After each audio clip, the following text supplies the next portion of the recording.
नमस्कार दोस्तों, स्वागत है आपका लर्निंग विद अस के इस नई वीडियो में। चलिए आज हम सॉल्व कर लेते हैं क्लास 9 का मैथ चैप्टर 1 का एक्सरसाइज 1.1। ठीक है, तो हमारा पहला क्वेश्चन है, क्या शून्य एक परिमेय संख्या है? क्या इसे आप p बाई क्यू के रूप में लिख सकते हैं, जहां p और q पूर्णांक है और q 0 के बराबर नहीं है। तो देखिए दोस्तों, ये क्वेश्चन क्या कह रहा है क्या 0 एक परिमेय संख्या है, यानी 0 एक रेशनल नंबर है। मैंने आपको बताया ही अगले वीडियो में, इंट्रोडक्शन दिया है हर नंबर का, तो आप उसको ज़रूर देख लीजिए, तभी ये एक्सरसाइज समझ में आएगा। ठीक है, क्या 0 एक रेशनल नंबर है? क्या आप इसे p बाई क्यू के रूप में लिख सकते हैं? मतलब 0 को p बाई क्यू के रूप में लिख सकते हैं। अगर लिख सकते हैं तो q 0 के बराबर नहीं होगा, मतलब जहाँ q है वहाँ पर 0 नहीं होगा। तो चलिए इसको सॉल्व कर लेते हैं। हाँ, शून्य एक परिमेय संख्या है, क्योंकि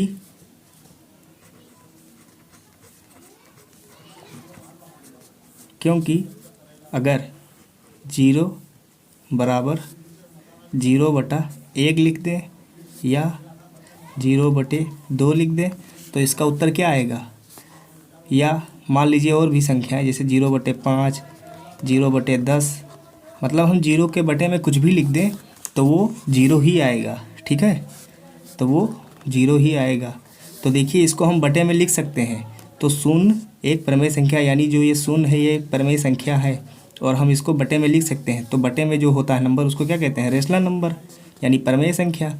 ठीक है, तो दोस्तों पहले का उत्तर यही होगा। अब सॉल्व करते हैं दूसरा क्वेश्चन। 3 और 4 के बीच में 6 परिमेय संख्याएं ज्ञात कीजिए। तो दोस्तों चलिए दूसरा क्वेश्चन को सॉल्व कर लेते हैं। 3 और 4 के बीच में 6 परिमेय संख्या ज्ञात करना है। तो देखिए पहले क्या करेंगे, इसमें पहले 3 और 4 है ना, 3 और 4 के बीच में, तो 3 + 4 कितने नंबर हैं? 2 नंबर। ठीक है, 1 2 तो 2 से डिवाइड कर दिए, बराबर 4 और 3 7/2। अब इसको आप डिवाइड करिए, देखिए कितना आता है। तो 2 3 जा 3.5। ठीक है, तो 3.5, तो इसी प्रकार से आप 3.5, 3.6, 3.7, 3.8, 3.9 कितना हुआ? 1 2 3 4 5 और एक 3.4 भी लिख लीजिए इससे पहले का। ठीक है, 3.4। अब देखिए ऐसा क्यों लिखाया है, आप चेक करिए। अगर इसको कॉमा को हटाएंगे तो एक 0 नीचे बढ़ेगा, मतलब 10 से गुणा होगा, क्योंकि एक अंक के बाद कॉमा है ना, 1। ठीक है, तो 10 बढ़ा, फिर एक कॉमा हटाएं तो फिर क्या बढ़ेगा? 10, फिर एक कॉमा हटाएं, फिर नीचे 10 से डिवाइड हो जाएगा, फिर 10 से डिवाइड, फिर 10 से डिवाइड, फिर ऐसे 10 से डिवाइड। अब दोस्तों 3.4 क्यों लिखा? क्योंकि 3.5 है, तो उससे पहले भी अगर 3.4 लिखेंगे तो ये 4 के करीब थोड़े है, लेकिन अगर 3.9 के बाद में अगर हम 4 लिख देते तो वो उसके बीच में नहीं, तो वो तो 4 हो जाता, 4.0। ठीक है, आपको समझ में आया नहीं? जैसे 3.9 के बाद में अगर हम 4.0 लिखते तो ये तो 4 हो गया ना, हमको इसके बीच में चाहिए, तो इसलिए 3.5 था तो 3.4 को लिख दिया। ठीक है, आप इसको पहले भी लिख सकते हैं। चलिए इसको लाइन से लिख लेते हैं पहले, 34/10, क्योंकि मैंने कामा हटाकर 10 से गुणा कर दिया। अगर इसको डिवाइड करेंगे तब भी 3.4 ही आएगा। दूसरा क्या है हमारा? 35/10, तीसरा 36/10, चौथा 37/10, पाँचवा 38/10 और छठवा क्या है? 39/10। अब आप इसको डिवाइड कर दीजिए, तो इसको अगर 2 से डिवाइड करेंगे तो कितना आएगा? 17/5। देख लीजिए दोस्तों, 17/5। इसको 5 से डिवाइड हो जाएगा, यानी 7/2। ये भी 2 से डिवाइड है, यानी 18/5। आप इसको डिवाइड कर लीजिए, 2 से डिवाइड होगा ये, और ये 37/10, क्योंकि ये डिवाइड ही नहीं होगा, लास्ट में ऑड नंबर है ना, इसलिए। फिर ये 19 से डिवाइड होगा, 19 यानी 2 से, तो 19 और नीचे 5, और ये भी नहीं डिवाइड होगा, 39 है, 39/10। ठीक है, तो ये हमारी 6 परिमेय संख्याएं ज्ञात हो गई है। अब चलिए बढ़ते हैं तीसरे क्वेश्चन पे। हमारा तीसरा क्वेश्चन है 3/5 और 4/5 के बीच 5 परिमेय संख्याएं ज्ञात कीजिए। दोस्तों इसको सही से देख लीजिए आप, ठीक है। अब हमारा तीसरा क्वेश्चन है 3/5 और 4/5 के बीच 5 परिमेय संख्या ज्ञात कीजिए। यानी 3/5 और 4/5 के बीच में 5 परिमेय संख्या, इसमें 6 था लेकिन इसमें 5 ज्ञात करना है। तो चलिए इसको भी सॉल्व कर लेते हैं।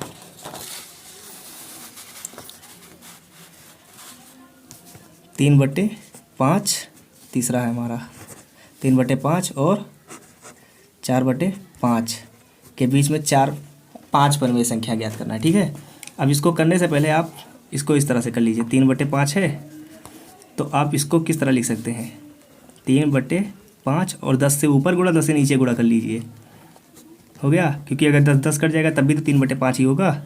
और इसको भी लिख लीजिए 4/5 बराबर 4/5 गुणे 10/10। 10 से गुणा 10 से भाग कर दिया, अगर इसको काट देंगे तब भी उतना ही रहेगा, ठीक है। अब इसको चेक करिए तो कितना होगा, 30/50। 10 से इसमें गुणा 10 से इसमें गुणा, और ये क्या होगा 40/50। तो दोस्तों देखिए किसमें कहा है, 3/5 और 4/5 के बीच 5 परिमेय संख्या ज्ञात कीजिए। तो इसको इस तरह करेंगे, देखिए 3/5 और 4/5 है। अब इसके बीच में हम किस टाइप से लिखेंगे इसको, जैसे 3 और 4 है, समझ लीजिए इसको आप हटा दीजिए, 50 को हटा दीजिए तो 30 है। तो इसके बाद किस तरह लिखेंगे, 31/50, 32/50, 33/50, 34/50 और एक 35/50। ऐसा क्यों लिखा दोस्तों, देखिए अब आप इसको अगर डिवाइड करेंगे तो ये 4/5 के बीच में ही रहेगा। देखिए ये 40 से ज़्यादा भी नहीं है, 40/50 से देखिए ज़्यादा तो नहीं है, कम ही तो है, और ये 30 से कम भी नहीं है। तो यानी 30/50 और 40/50 के बीच में ही ये संख्या है। और 30/50 और 40/50 अगर आप इसको 0 से 0 काट देंगे तो यानी 3/5, और इसको भी काट देंगे तो 4/5। तो ये संख्याएँ 3/5 और 4/5 के बीच में है, ठीक है दोस्तों। ये हमारे 5 परिमेय संख्याएँ ज्ञात हो गई। अब बढ़ते हैं नेक्स्ट क्वेश्चन की तरफ। चौथा क्वेश्चन है हमारा, नीचे दिए गए कथन सत्य है या असत्य, कारण के साथ अपने उत्तर दीजिए। चलिए इसको भी कर लेते हैं। तो हमारा इसमें पहला है, प्रत्येक प्राकृत संख्या एक पूर्ण संख्या होती है। चलिए देखते हैं इसको भी। दोस्तों आपने नंबर लाइन के बारे में पढ़ा ही होगा, मैंने बताया है आपको पहले वाली वीडियो में, जो इंट्रोडक्शन दिया है उसको आप ज़रूर देख लीजिए, नहीं तो ये बिल्कुल भी समझ में नहीं आएगा। तो चौथा क्वेश्चन सॉल्व करते हैं। चौथा का पहला है ये, इसमें दिया है प्रत्येक प्राकृत संख्या। चलिए पहले प्राकृत संख्या और पूर्ण संख्या का हम नंबर लाइन बनाते हैं समझने के लिए, ठीक है। अब आपको पता होगा कि प्राकृत संख्या कौन सी होती है। जैसे प्राकृत संख्या में बीच में 0 होता है नंबर लाइन में, यहाँ पर भी 0 कर लीजिए आप, ठीक है। इधर की ओर नंबर सारे नेगेटिव में, तो इधर से हमको मतलब नहीं है, ठीक है। मतलब है इधर से, क्योंकि प्राकृत संख्या और पूर्ण संख्या बोला है, यानी इधर बनाएंगे हम नेचुरल नंबर,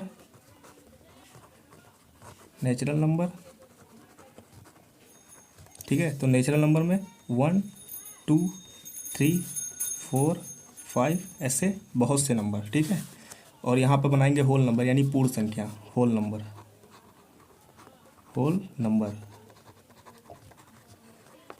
तो इसी टाइप से इधर भी 1 2 3 4 5 ऐसे आगे बहुत से नंबर। और नेगेटिव तो दोस्तों हमको वैसे ही रहेगा, क्योंकि इसमें काम भी नहीं है, क्योंकि नेगेटिव ना नेचुरल नंबर में होता है ना ही होल नंबर में होता है। अगर आपने पढ़ा है इसको नेचुरल नंबर होल नंबर, तो देखिए क्वेश्चन क्या कह रहा है, प्रत्येक यानी जितने भी प्राकृतिक संख्या है वो सब के सब पूर्ण संख्या होती हैं, हमको ये बताना है। तो देखिए प्राकृतिक संख्या क्या होती है, 0 को छोड़कर बाकी इस साइड की ओर जितने भी नंबर होते हैं सब प्राकृतिक संख्या, यानी प्राकृतिक संख्याएं पॉजिटिव में होती हैं। तो क्वेश्चन क्या कह रहा है कि जो प्राकृतिक संख्या है उसको हम पूर्ण संख्या भी कह सकते हैं। तो बिल्कुल कह सकते हैं, क्योंकि जो पूर्ण संख्या होती है वो 0 से होकर बाकी सब होती हैं, ठीक है। जैसे आपको ये समझ में नहीं आ रहा है, देखिए ये मान लीजिए कि 0 1 2 3 4 5 10 तक गिनती है, ठीक है। और इसमें मान लीजिए 5 तक है, ठीक है। 0 नहीं है, बाकी 5 तक है, ठीक है। तो क्या इसमें 5 तक गिनती है? जब 10 तक गिनती है तो इसमें भी तो 5 तक गिनती होगी। तो यानी नेचुरल नंबर होल नंबर होता है, होता है, ठीक है। तो ये पहला वाला हमारा सही होगा। अब दूसरा क्वेश्चन क्या है? दूसरा क्वेश्चन है प्रत्येक पूर्णांक एक पूर्ण संख्या होती है। चलिए इसका भी नंबर लाइन बनाते हैं।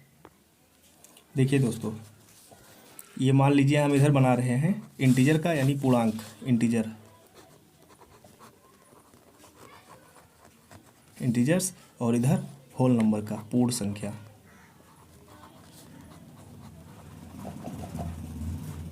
ठीक है। तो इंटीजर्स में क्या होता है?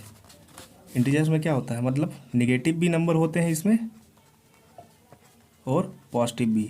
आगे बहुत से नंबर निगेटिव होंगे, इधर भी आगे बहुत से पॉजिटिव नंबर होंगे, ठीक है। और होल नंबर में क्या होता है? होल नंबर में निगेटिव नंबर नहीं होते हैं। ये 0 से स्टार्ट होकर 1 2 3 4 5 और आगे बहुत से नंबर तक। तो क्वेश्चन क्या कह रहा है हमारा कि प्रत्येक यानी जितने भी पूर्णांक हैं वो एक पूर्ण संख्या है। तो देखिए पूर्णांक, तो जितने भी पूर्णांक है क्या वो पूर्ण संख्या है? नहीं है, क्योंकि जो पूर्णांक है उसमें निगेटिव होते हैं और जो पूर्ण संख्या होती है उसमें निगेटिव नंबर होते ही नहीं है। तो और क्वेश्चन में भी कहा है कि जितने भी यानी प्रत्येक पूर्णांक एक पूर्ण संख्या होती है, तो नहीं होती है, क्योंकि इसमें निगेटिव होते हैं निगेटिव नंबर और पूर्ण संख्या में निगेटिव नंबर नहीं होते हैं। तो ये दूसरा वाला हमारा गलत होगा, असत्य। तीसरा क्वेश्चन क्या कह रहा है? प्रत्येक परमेय संख्या एक पूर्ण संख्या होती है। चलिए इसका भी नंबर लाइन दोस्तों पहले बना लेते, तभी समझ में आएगा क्वेश्चन, ठीक है। चलिए बना लेते हैं। देखिए दोस्तों, परमेय संख्या और पूर्ण संख्या का हम नंबर लाइन बना लेते हैं, ठीक है। तो परमेय संख्या का नंबर लाइन आपको पता ही होगा, जैसे 1 है तो 2 और ये 3। यहाँ पे नेगेटिव में भी लिख लीजिए -1 -2, इसको बढ़ा लीजिए -3, ठीक है। तो ये अभी परमेय संख्या नहीं है। क्यों? क्योंकि परमेय संख्या जो होता है वो बटे में होती है, मतलब हर नंबर तो परमेय संख्या है, सब कुछ है परमेय संख्या। कैसे कि इसके बटे में हम 1 लिख सकते हैं, इसके बटे में भी 1, इसके बटे में भी 1, मैंने आपको वीडियो में समझाया ही है, ठीक है। तो इसके बीच में क्या लिखेंगे? 3/2, इसके बीच में 1/2। क्यों? क्योंकि अगर इसको डिवाइड करेंगे तो इसका क्या आएगा? 0.5, यानी 0 से बड़ा और 1 से छोटा, यानी कहीं बीच में। इसको डिवाइड करेंगे तो 1.5, यानी 1 से बड़ा और 2 के बीच में। अब यहाँ पर 5/2 लिख सकते हैं आप। क्यों? अगर इसको डिवाइड करेंगे तो 2.5 आएगा, यानी कहीं मतलब 2 से ज़्यादा और 3 से कम, 2.5। तो देखिए 2 से ज़्यादा है 3 से कम, तो इसके बीच में होगा। तो इस टाइप से परमेय संख्या का वो नंबर लाइन होता है। तो परमेय संख्या को क्या कहते हैं? रेशनल नंबर, ठीक है। अब पूर्ण संख्या का बना लेते हैं हम लोग पूर्ण संख्या। तो पूर्ण संख्या का बना लेते हैं। पूर्ण संख्या आपने देखा ही है, 0 1 2 3 4 5 और आगे बहुत से नंबर, यानी होल नंबर है ये, होल नंबर, ठीक है। तो क्वेश्चन क्या कह रहा है? जो मतलब प्रत्येक परमेय संख्या एक पूर्ण संख्या होती है। तो देखिए प्रत्येक परमेय संख्या एक पूर्ण संख्या है। देखिए क्या है, मान लीजिए, चलिए 1 2 3 ये तो है पूर्ण संख्या। क्यों? क्योंकि अगर एक के नीचे अगर हम 1/1 कर दें, या 2 के नीचे बटे 1 कर दें, 3 के नीचे 1 कर दें, तब तो ये है। लेकिन क्या 1/2 है? सोचिए। अगर हम, चलिए देखिए एग्जांपल में, आप जैसे मैंने यहाँ पर बटे में 1 लिख दिया दोस्तों, सही से कर लेते हैं इसको। जैसे मैंने 1 के नीचे 1 में करके लिख दिया, तो अगर आप इसको 1/1 को अगर डिवाइड करेंगे तो कितना आएगा? 1 ही तो आएगा। अब 2 को अगर 1 से डिवाइड करेंगे तो कितना आएगा? 2 ही तो आएगा। अब अगर आप 3 को 1 से डिवाइड करेंगे तो कितना आएगा? 3 ही तो आएगा। लेकिन क्या आप 1/2 को डिवाइड करेंगे तो क्या 1 आ जाएगा? बताइए, नहीं आएगा। क्यों? क्योंकि अगर इसको डिवाइड करेंगे तो कितना आएगा? 0.5, ठीक है दोस्तों। अब अगर मान लीजिए यहाँ पर लिखा है 3/2 ये है, तो क्या इसको डिवाइड करेंगे तो क्या 3 आ जाएगा? नहीं आएगा, इसका 1.5 आएगा। तो इसलिए ये जो परमेय संख्या है वो पूर्ण संख्या नहीं होती। उदाहरण के लिए आप लिख सकते हैं जैसे 5/2, ये एक परमेय संख्या है, परमेय संख्या है लेकिन पूर्ण संख्या नहीं है, पूर्ण संख्या नहीं है। ठीक है। अब दोस्तों देखिए, क्योंकि अगर इसको हम डिवाइड करेंगे कितना आएगा, 2.5 ही तो आएगा। क्या ये 5 आ सकता है? नहीं आएगा। लेकिन अगर 5/1 है तो 5 आएगा, लेकिन 5/2 है, इसलिए 2.5 आया। तो 2.5 रेशनल ये पूर्ण संख्या में नहीं होते हैं, इसमें डायरेक्ट 1 2 3 4 5 होते हैं। ठीक है, इसीलिए मैंने आपको 5/1 से समझाया। तो अगर 5/1 होता था तो पूर्ण संख्या हो जाता, लेकिन 5/2 है तो ये पूर्ण संख्या नहीं होगा। ठीक है। तो दोस्तों आज का वीडियो करते हैं यही समाप्त। तो वीडियो अगर अच्छा लगे तो वीडियो को लाइक करिएगा, कमेंट करिएगा, शेयर करिएगा और चैनल को सब्सक्राइब करके बेल आइकन को भी प्रेस कर लीजिएगा, जिससे आने वाली नोटिफिकेशन डेली आपको मिलती रहे। और दोस्तों इसके जो बाकी के एक्सरसाइज है उसको भी हम बहुत जल्द ही सॉल्व करेंगे।